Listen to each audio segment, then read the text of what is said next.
welcome back to my channel. My name is Laura, and today I just thought of doing this video about items that I bought for quilting and slow stitching that I use quite a lot, and I am so glad that I purchased. So let's go through certain things that I bought recently that I constantly use almost every day. The first thing that I purchased, because my other machine was broken, I bought this Brother XR9550, and I have been using it every single day. The thing that I love about this machine is it has a run stop button, which is right here. I don't have it on right now, but I don't need to use my foot pedal. This is the button you press to make it start. It's the button you press to make it stop. And I love it. It also has a threader thing that I cannot figure out how to use. So I basically just thread it with my eyeballs like a normal person does. But yes, it does have a automatic threader there, but I just can't figure out how to work it. However, I do love this machine. I wanted something as a secondary machine because I do have a Viking machine. It's a Viking Rose, but it was on the fritz, so I needed to buy something that I could use to sew. And it was kind of really cheap. I think I paid like 230 bucks for this machine, and it's so worth it. It also has, I love this part, it has the alphabet on here. It does do the alphabet, but it's really, really tiny. But I do like that option as well. It also has all these different stitches. I mainly use just 0-0, which is the straight stitch, and then I sometimes use the zigzag. And I believe the zigzag is number 7, maybe.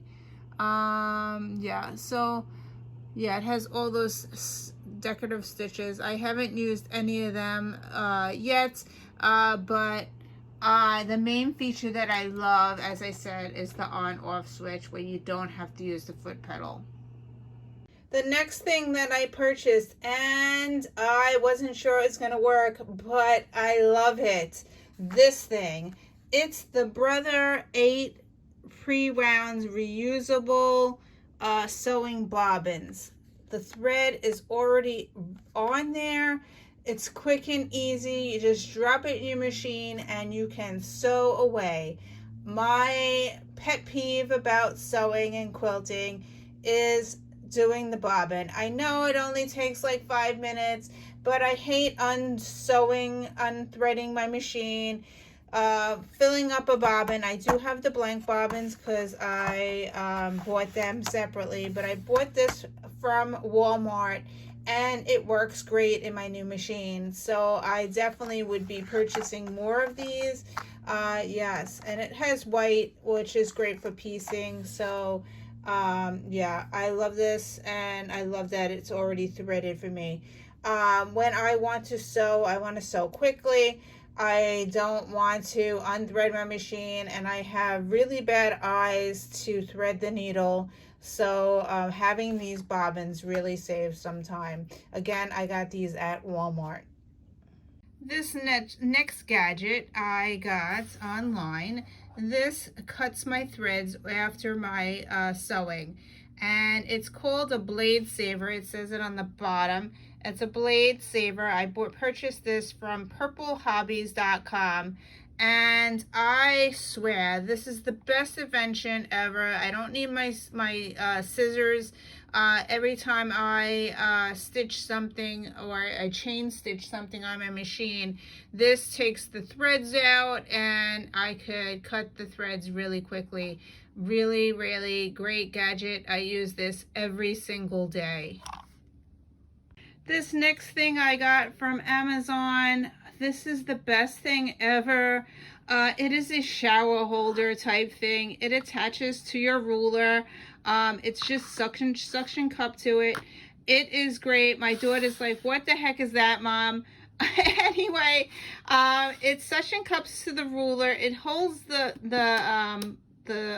ruler down so you can cut your fabric really nice, and you pull it up and it is awesome. It is kind of bulky and I don't have a place really to store it, but this is the best invention ever because it gives weight to the ruler. It doesn't shift the fabric while you're cutting, and it is just awesome. So yeah, highly recommend this little gadget. And I got this from Amazon. I will put links to everything that I mentioned below.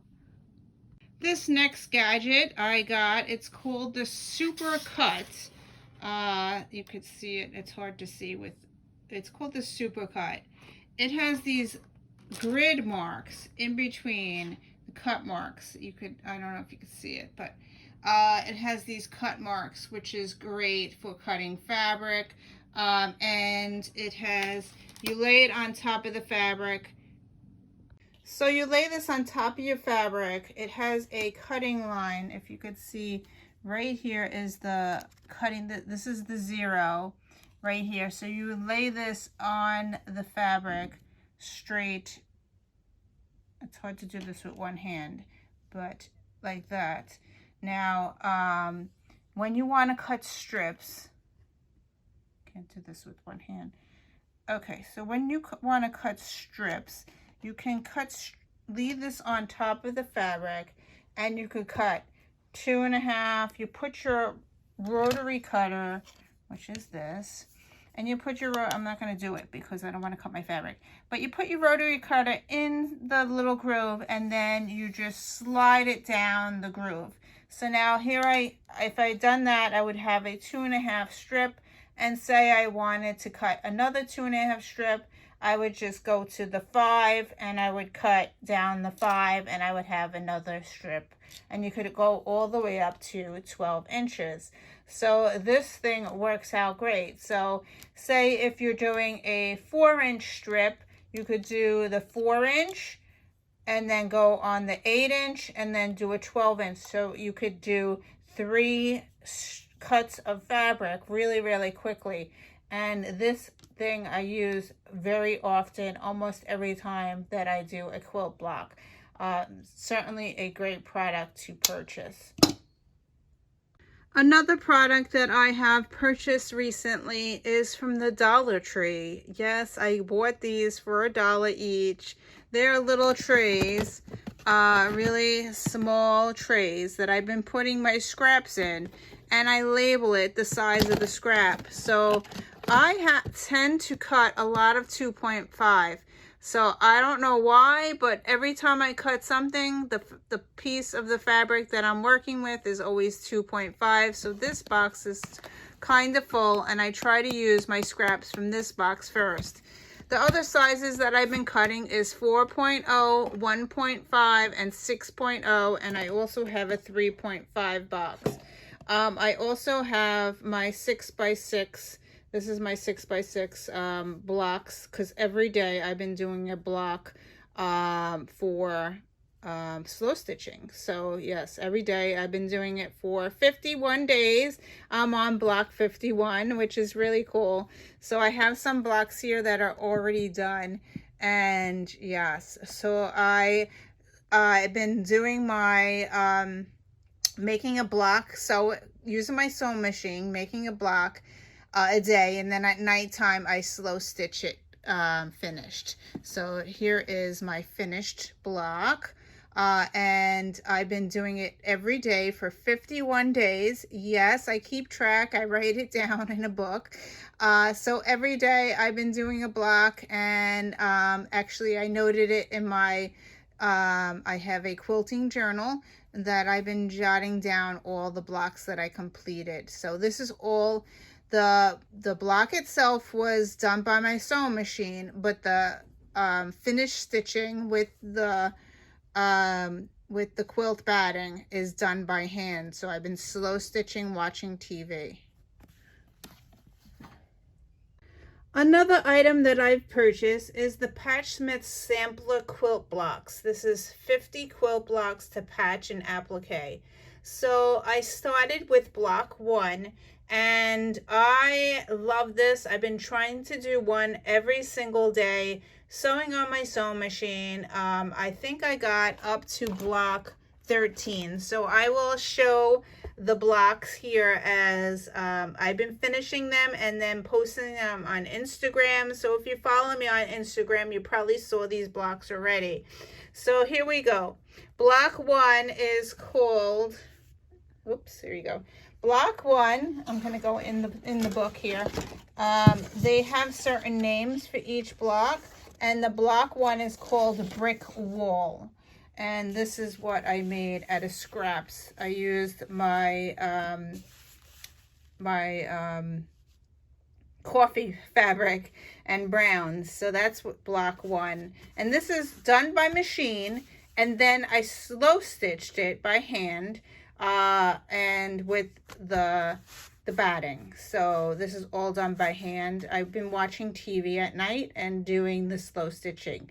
Really enjoying this. I'm trying to do one a day and it works out really good. I try to do the quilting part on the sewing machine in the daytime so you could see. And then at nighttime, when I'm watching TV, I've been slow stitching. So the next block is called the Guiding Star. And this is what it turned out to be. They were all 6x6 size, and I added some buttons to this one.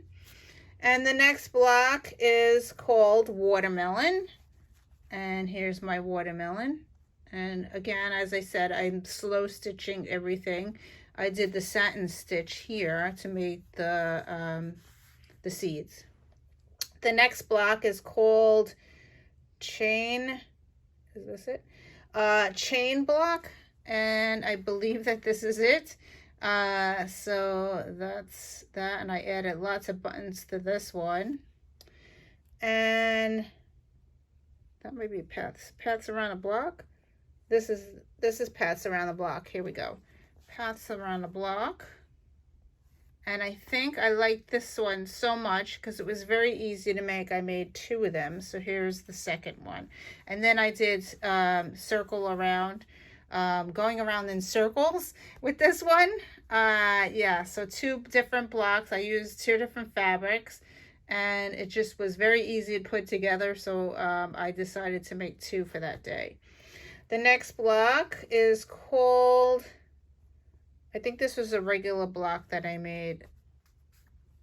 I don't think this is paths around. This is paths around the block. This is paths around the block. And then the next one is the ladybird. And the butterfly garden is this one. And field rose is this one. And then I have bullseye, which is that one.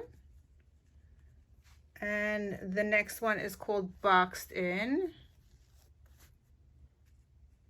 And the next one is called buttons and spools. Again, I used a lot of buttons on that one. And then I have the schoolhouse.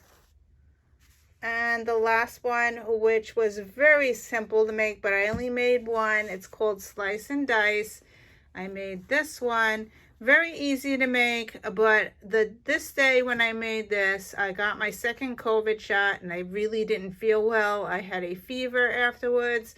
So, yeah, I didn't make another one. Otherwise, if I was really feeling better, I probably would have made another one of these blocks because this one's very simple to put together. So anyway, so I have been enjoying, there is 50 blocks in this book and I love it, and it's 6x6 and I'm really having a lot of fun with this book. Highly recommend this book if you want to do something every day.